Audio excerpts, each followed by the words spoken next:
CM Revanth రెడ్డిపై మాజీ మంత్రి హరీష్ రావు ఫైర్ అయ్యారు. అధికారంలోకి వచ్చి 20 నెలలు గడుస్తున్నా నిరుద్యోగులకు ఇచ్చిన మాటను నిలబెట్టుకోలేకపోయారని విమర్శించారు.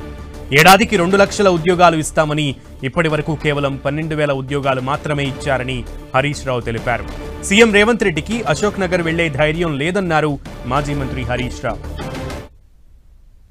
మొదటి ఏడాదే 2 లక్షల ఉద్యోగాలు ఇస్తామన్నారు. అయినా మన కేసీఆర్ నోటిఫై చేసినాయే తప్ప వాళ్ళు ఇచ్చినవి కేవలం 12,000 ఉద్యోగాలు మాత్రమే కాంగ్రెస్ పార్టీ ఇచ్చింది. చెప్పింది ఎంత?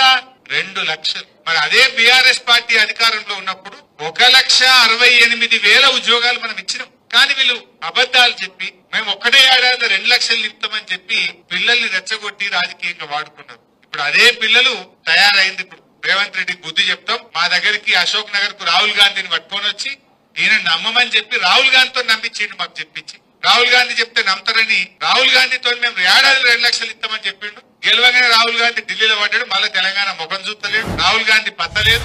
రేవంత్ రెడ్డి ఏమో చుట్టూ 100 మంది పోలీసులను పెట్టుకుని తిరుగుతుంది. కాంగ్రెస్ గవర్నమెంట్ వచ్చి మీకు తెలియని ఆశ్చర్యకరమైన విషయం ఏంటంటే కొత్తగా ఒక్క పింఛన్ ఇయ్యలే, కానీ 2 లక్షల పెన్షన్ లేపేశాడు. 2 లక్షలు